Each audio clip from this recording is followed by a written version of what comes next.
pas super bien réveillé ce matin. Mais bon, on est qualifié, on a gagné, donc ça va le faire.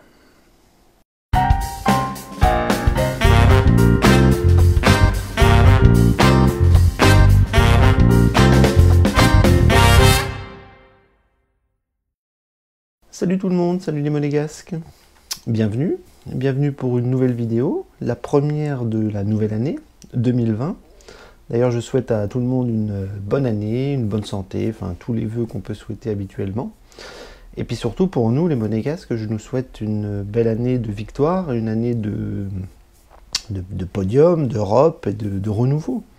Voilà, on a changé d'entraîneur. La nouvelle année commence avec Robert Moreno. Et donc tous nos yeux étaient tournés ce week-end sur la première rencontre de l'ère Moreno. Et c'était la Coupe de France. Donc c'était une belle affiche des 32e de finale, puisque Monaco affrontait une Ligue 1, le Stade de Reims. Et on attendait au tournant ce premier rendez-vous, parce qu'il y avait plein de nouveautés, il y avait plein de nouvelles choses à observer. Et notamment le jeu, la tactique, les choix du coach, tout ce que peut engendrer le changement d'un entraîneur. Jardim, c'est fini. Et donc on attaquait avec la nouvelle ère espagnole avec Robert Moreno. Donc pour ce match, Moreno avait un groupe qui était très attendu hier. Le groupe est tombé assez tard. Et on a eu le groupe le matin même avec des absences importantes, des absences dues à des suspensions, des absences dues à des choix du coach, des suspensions dues à des blessures. Donc on avait quand même dans les buts Sedoussi aux côtés de Lecomte, donc Subasic était suspendu, Benaglio était blessé. Et puis après, on avait des joueurs comme Jemerson qui était absent, des joueurs comme Aguilar qui étaient suspendus aussi. Et on avait pas mal de trous dans certains postes, notamment côté droit. Et là, la surprise, c'était que Heinrich revenait dans le groupe alors qu'il est partant. Et il a même commencé titulaire parce qu'au poste d'arrière droit, on n'avait personne. Donc au coup d'envoi, le plus important pour nous, c'était de voir la composition. Et on a vu que la composition était assez classique, assez attendue, puisque Moreno a fait ce que Jardim ne faisait plus, c'est-à-dire mettre les joueurs à leur poste et revenir à un système assez classique, qui n'était pas le 4-4-2, mais qui était le 4-3-3, en rapport avec un choix qui devait lui tenir à cœur, qui était la présence de Cesc Fabregas au milieu de terrain. Donc on s'est retrouvé avec une défense à 4, le retour de Lecomte dans les buts avec Ballo-Touré à gauche et Heinrich côté droit. Voilà, ça faisait plaisir de revoir un joueur à son poste. La défense axiale, il avait opté pour Maripane et Glick, donc peut-être un peu plus d'expérience que la présence de Badiachil. Pareil pour Zagré qui n'était pas là. Beaucoup de supporters ont râlé avec l'absence de Zagré, mais il n'a pas été choisi et il n'a pas été pris. Pourquoi? Je ne sais pas. Donc milieu de terrain à 3 avec Fabregas, Golovin et Bakayoko, voilà, classique. Et une attaque à 3 avec Keita Baldé et Gelson Martin sur les côtés et Ben Yedder tout seul devant. Donc une composition attendue, une composition plutôt appréciée de la part des supporters. Et donc il n'y avait plus qu'à attendre le coup d'envoi pour voir un petit peu la philosophie, le jeu et la combativité des joueurs que pouvait instaurer le nouveau coach.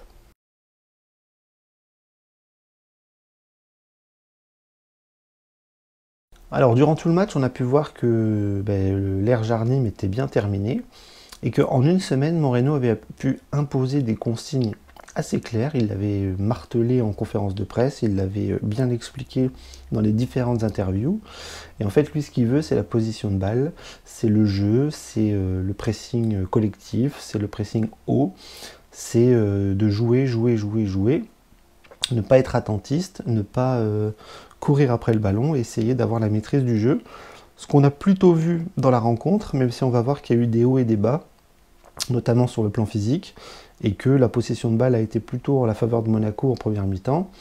Et en deuxième mi-temps, ça a été un petit peu plus compliqué avec un gros coup de fatigue à l'heure de jeu, on va dire. Donc en première mi-temps, on a quand même des occasions de part et d'autre. Monaco a le ballon, Monaco a la possession. Et ça se passe plutôt bien, puisque le pressing est haut, ça joue, les consignes sont plutôt bien appliquées, même si on sent un manque de rythme par le fait aussi que c'est la reprise et que c'était le premier match après les fêtes, que Moreno a eu juste une semaine pour mettre en place ces consignes, mais que globalement elles ont été appliquées malgré un manque de performance physique et endurante. Donc à la 8e minute, on a Oudin qui est quand même assez dangereux face à Lecomte. C'est la première occasion du match plutôt dangereuse avec encore une contre-attaque rémoise qui fait mal dans la défense monégasque. Donc il frappe sur Lecomte qui touche le poteau. Et Martins, derrière, à la 21e minute, reprend une offensive avec une frappe dans la surface de réparation, mais l'arbitre signe une main. C'était un petit peu cafouillage, mais voilà. Monaco essaye de réagir en continuant d'avoir le ballon.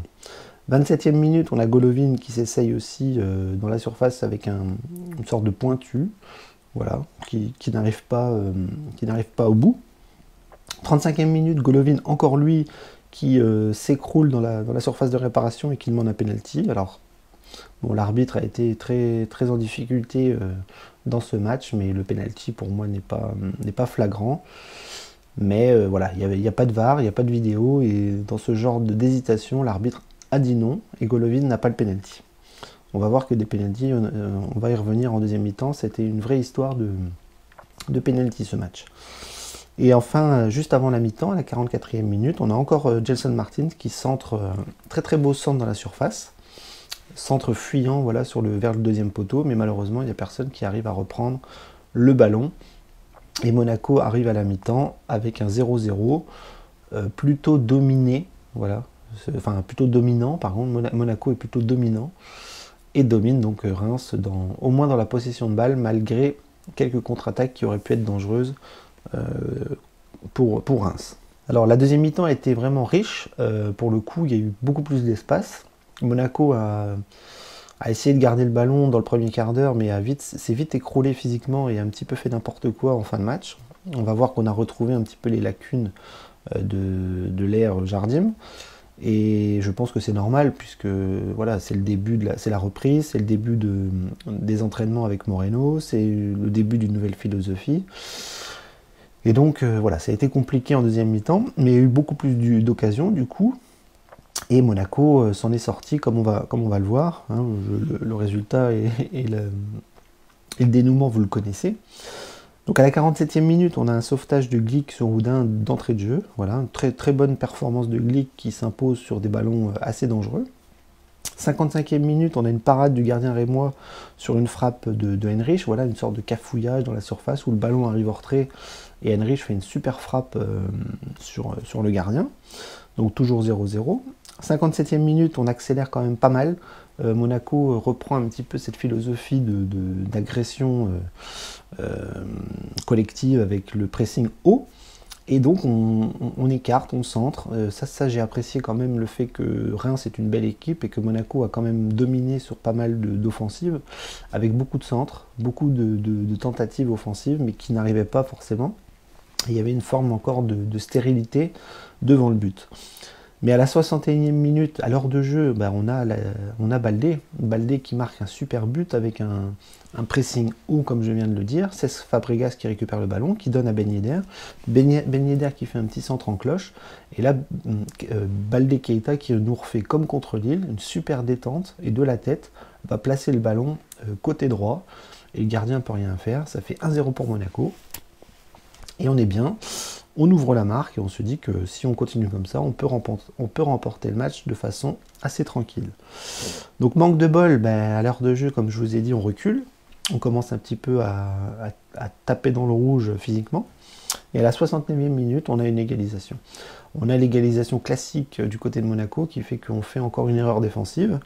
Voilà, sur un ballon dans la surface, Maripane se retrouve en face à face avec Dia, le joueur rémois qui vient de rentrer, donc il est plus frais. Et Maripane n'arrive pas à tenir sur ses appuis, et le joueur arrive à le dribbler, à frapper, et à battre Lecomte qui ne peut rien faire sur une frappe à bout portant. Donc ça fait un partout, tout est à refaire, et là on se dit que si physiquement Monaco pêche, Monaco peut perdre sur un effondrement physique. À la 78e minute, on tient, Mais Golovin commence à se réessayer sur certaines offensives avec une belle frappe de volée dans la surface, mais qui passe à côté. 80e minute, Doumbia qui manque le cadre aussi de volée. Donc vous voyez, il y a des offensives de part et d'autre. Le match est un petit peu, enfin les équipes sont un petit peu coupées en deux. Et ça commence un petit peu à aller de droite à gauche. Et à la 84e minute, le match est quasiment plié pour Monaco. Adrien Silva fait une faute dans la surface sur un joueur rémois. Et là, penalty. Voilà, penalty pour Reims. Voilà, une faute un petit peu idiote de Adrien Silva qui ne sait pas défendre. Hein. Ça, je l'ai déjà dit 100 fois dans les vidéos. Et donc le penalty est tiré par Doumbia, encore lui, voilà, qui tire son penalty et le compte l'arrête. Voilà. Le penalty n'est pas très bien tiré, mais le compte fait un super plongeon sur le côté gauche. Visiblement, il l'avait travaillé cette semaine à l'entraînement et ça a payé. Et là, on reste à 1 partout. Et là, on se dit que tout peut basculer puisqu'il reste 5 minutes. Alors, soit on va aux prolongations, soit il y a une des deux équipes qui va marquer et c'est Monaco qui marquera à la fin du match, comme on va le voir. Les arrêts de jeu sont donc arrivés, le match se termine, 1 partout. 91e minute, on a Ben Yedder qui rentre dans la surface et qui s'écroule. Alors là, pour le coup, j'ai cru qu'il y avait penalty. Il y a quand même une hésitation de la part de l'arbitre qui dit non. Je pense que le VAR aurait pu l'aider. Mais dans le doute, en fait, il s'est abstenu, il n'a pas sifflé. Et on voit Ben Yedder quand même qui a passé son défenseur, qui a passé le ballon, et qui simule peut-être un petit peu derrière, mais je pense que le penalty aurait largement pu être sifflé, ce qui n'est pas le cas. 92e minute, on a encore une petite frappe de Doumbia sur une offensive rémoise avec la défense monégasque en difficulté. Voilà, petit filet. Et le match se termine, voilà, 94e minute, dernière occasion, une petite offensive avec un corner pour Monaco. Et là, corner de Golovin, récupération de Keita Baldé qui met ses mains en opposition, mais qui pour moi ne le touche pas. Je pense que c'est un amorti du bas-ventre. Et là, il frappe directement, il la met parfaitement côté gauche du gardien. Petit filet quasiment, but, qualification. Et là, Monaco explose de joie, les supporters aussi, on est qualifié. Ça n'a pas été facile, ça a été très compliqué, avec des faits de jeu, avec une maîtrise du ballon pas toujours constante. Mais ça passe, on est qualifié et on est très content pour la première de Moreno. Pour la première de cette nouvelle équipe, tout se passe bien finalement avec un résultat positif. Et on passe en 16e de finale de Coupe de France.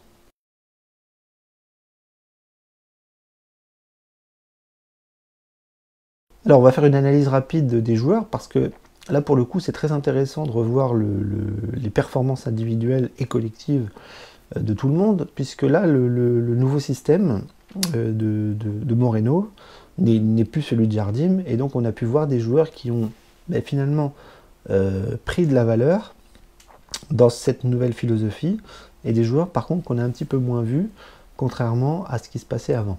Donc on va reprendre un petit peu ligne par ligne et voir un petit peu ce qui s'est passé et les performances de chacun. Donc dans les buts, rien à dire, le compte très très bon, il arrête un penalty. Sur le but qu'il prend, il ne peut pas faire grand chose puisqu'il se fait fusiller. Mais voilà, le compte, on ne va pas disserter pendant 3 ans, c'est un bon gardien, il fait une belle performance et il nous sauve quasiment la qualification avec son arrêt sur le penalty, donc le compte top. Donc défensivement, retour à 4. Avec l'absence de Zagré, ça on l'a déjà dit, mais Ballo-Touré et Henrich sur les côtés. Donc là, Ballo-Touré, ça a été catastrophique. On n'arrive plus à voir Ballo-Touré progresser, au contraire, je pense que ça régresse. Et hier, il n'a pas fait une bonne performance, il n'a pas été bon, très hésitant, beaucoup de maladresse, des erreurs techniques, des contrôles ratés. Moi, je me souviens d'un ballon facile qui perd et qui donne une offensive à Reims. Donc voilà, on a un vrai problème côté gauche, en sachant qu'on a quand même 3 arrières gauche qui peuvent postuler, avec donc Ballo-Touré, Zagré et le retour de Georges. Et je sais pas comment Moreno voit le truc, mais ça va être vraiment urgent de trouver un bon arrière gauche pour mettre dans cette nouvelle équipe. À droite, Henrich qui lui est partant, mais qu'il fallait prendre hier pour suppléer à l'absence d'Aguilar, parce que finalement on n'a qu'un seul arrière droit. Si Henrich part, c'est Aguilar. Et là, hier, il fallait pallier l'absence. Et il a fait une rencontre plutôt correcte. Beaucoup d'hésitation en première mi-temps, beaucoup d'erreurs. Je pense qu'il a du mal à se remettre un petit peu dans la tête dans la compétition. C'est compliqué. Il est sur un départ, il est partant. Moi, de mon côté, on me dit qu'en plus, il a une hygiène de vie sur Monaco qui n'est pas bonne. Donc si c'est le cas, vaut mieux qu'il parte. Et puis peut-être qu'au mercato, on cherchera un remplaçant à Aguilar, peut-être. Je ne sais pas. Donc voilà, Henrich pas si mal que ça, mais je pense qu'il a quand même la tête ailleurs. Malgré une bonne performance hier soir, il a été même très offensif.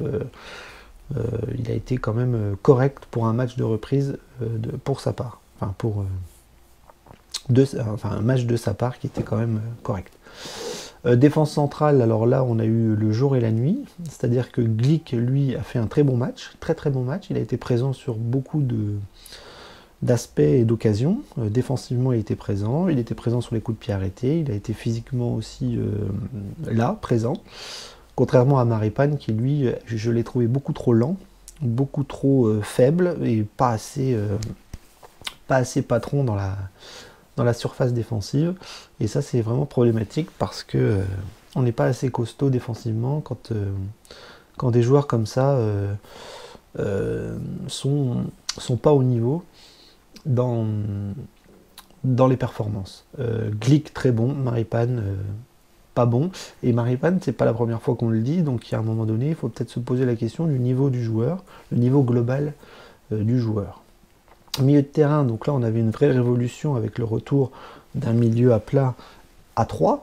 Bakayoko, Fabregas et Golovin ensemble. Bakayoko qui s'est blessé. Alors visiblement c'est un coup, donc ça devrait aller, mais il est sorti en deuxième mi-temps avec un mauvais coup à la cheville. Mais voilà, bon match de Bakayoko. Globalement, les trois milieux de terrain ont fait un match à peu près similaire, avec un Fabregas qui essayait d'orienter le jeu avec toutes ses qualités de passe et toute cette vision du jeu qu'on lui connaît. Physiquement, il n'y en a pas un qui est encore au top niveau, d'où la problématique globale.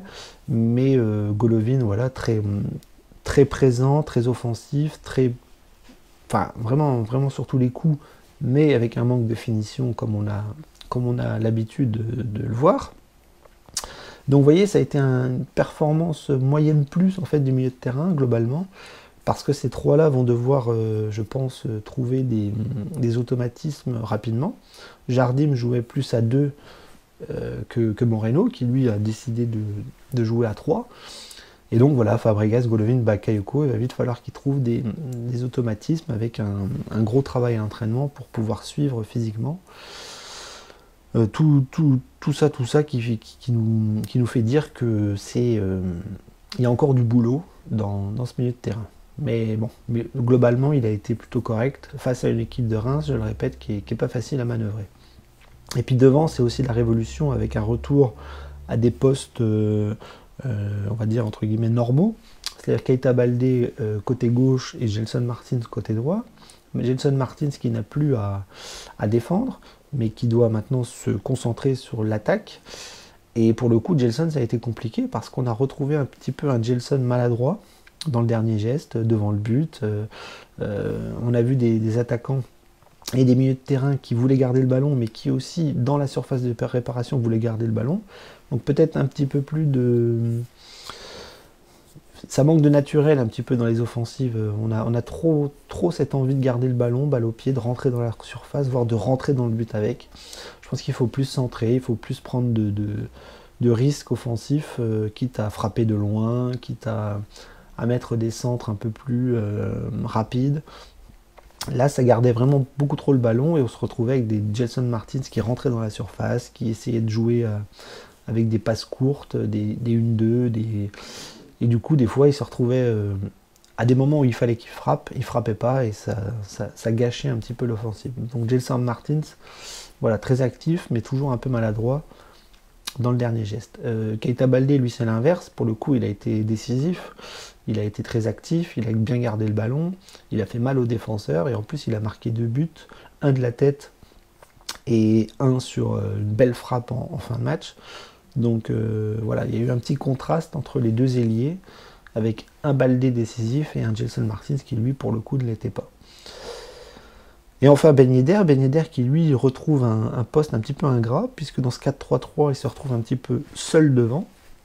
Il a pu la doublette Slimani avec lui, et donc c'est un peu plus compliqué parce que Ben Yedder c'est un physique qui n'est pas forcément facile dans ce genre de poste, en numéro 9.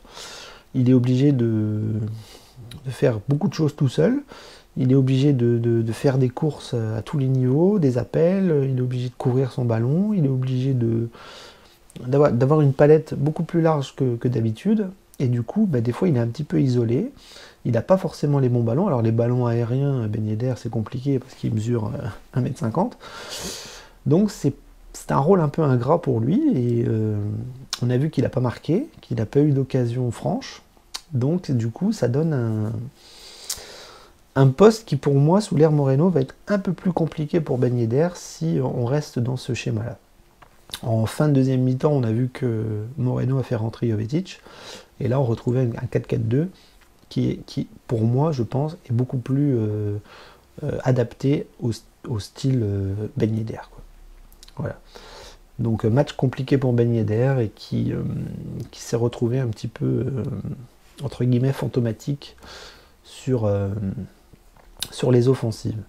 Au niveau des remplaçants, donc je vous l'ai dit, Jovetic et Adrien Silva sont rentrés. Adrien Silva qui nous a fait encore n'importe quoi à la place de Bakayoko. Il nous a concédé un penalty, une faute bête dans la surface.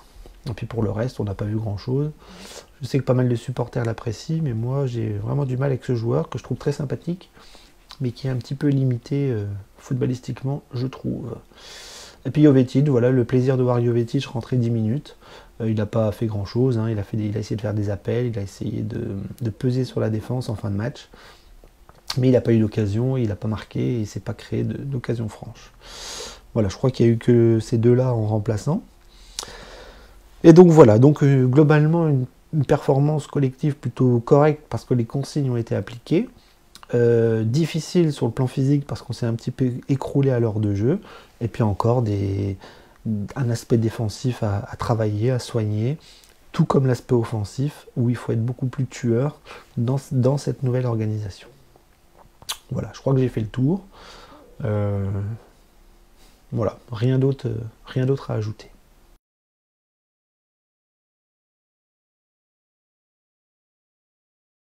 Alors les tops et les flops. Bon je vais pas être très surprenant, mais je vais commencer par les flops. Voilà, je l'ai dit tout à l'heure, je trouve que les deux flops ont été dans l'aspect défensif. Donc j'ai mis Maripane et Ballo-Touré. Je les ai trouvés vraiment en dessous. Je trouve que Maripane c'est beaucoup trop lent.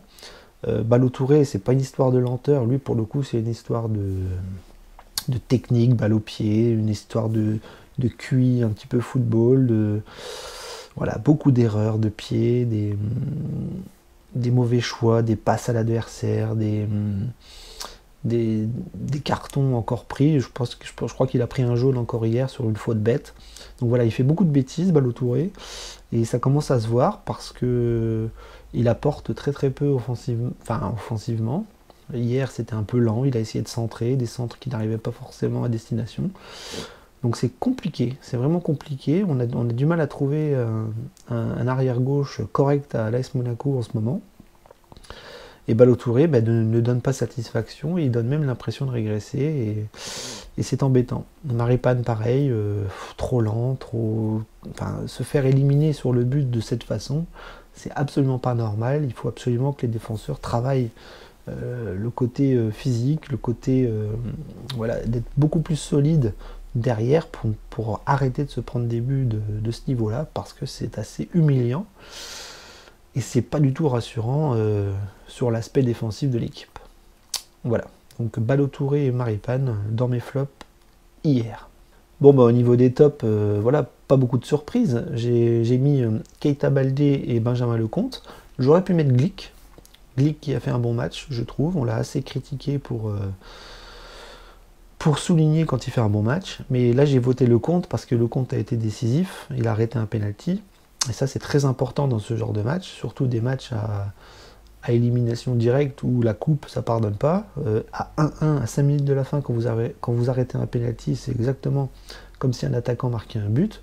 Donc le compte est Keita Baldé, qui lui, pour le coup, en a mis 2, et montre que Keita Baldé a toute sa place de titulaire en ce moment à l'AS Monaco. Il fait des bonnes performances. Quand il était remplaçant sur Jardim, il rentrait, il marquait. Donc voilà, ces deux joueurs-là, j'ai envie de les mettre en avant hier pour leur performance décisive et assez importante pour la suite des événements.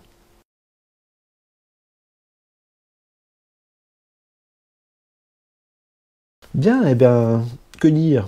Ben, que l'objectif est atteint. Il fallait se qualifier, on l'a fait, face à une belle équipe de Reims. Et on est très contents, les supporters sont très contents. Les supporters sont aussi ravis de voir que le premier match de Moreno a finalement bien tourné. Il aurait pu mal tourner, il a bien tourné. Ça donne du positif à tout ça. Ça met de la bonne humeur aussi dans le groupe. Ça met aussi beaucoup d'espoir dans la suite. Alors là, on va sûrement faire un break parce que les 2 prochaines rencontres sont absolument injouables, on va dire. Je pense qu'on ne va pas se voiler la face. On joue Paris Saint-Germain 2 fois. La semaine prochaine, dimanche prochain, on va au parc et le mercredi d'après, on les reçoit. Ça va être une boucherie, hein, on va pas se mentir. Je ne pense pas que Moreno va pouvoir faire des miracles en si peu de temps. Physiquement, on voit une équipe monégasque qui n'est pas encore prête à aller à la guerre et au combat face à des équipes de niveau international et au niveau Ligue des Champions, parce que le PSG, ça va être ça. Donc on va en chier pendant 2 matchs, et après, je pense qu'une fois que le Paris Saint-Germain sera passé, on pourra penser sérieusement à prendre des points, à faire des séries et aller chercher le podium tant attendu. Donc maintenant, Paris, ça va être une vraie observation tactique, collective, individuelle, voir si la philosophie et le travail à l'entraînement commencent à porter ses fruits face à des grosses équipes. Et puis le score, on sait très bien que ça va être compliqué, qu'on ne pourra pas ni gagner, ni aller chercher un match nul. Enfin, j'y crois très très peu. Et celui qui me dit le contraire, je pense que ça serait un petit peu naïf de penser qu'on peut aller faire un résultat contre Paris. Enfin bref, ça c'est la semaine prochaine, on y reviendra en temps voulu. En attendant, tout ça pour vous dire que l'année 2020 commence très bien, on est content, et puis on va attendre que tout ça se mette en place, et puis on va espérer des heures de gloire et de victoire. Voilà, donc je vous laisse, je vous souhaite une excellente année à tout le monde, mes meilleurs voeux à tous les supporters et à ceux qui me regardent. Et puis on se donne rendez-vous la semaine prochaine pour débriefer le Paris Saint-Germain. Allez, bon week-end et bonne semaine à tous.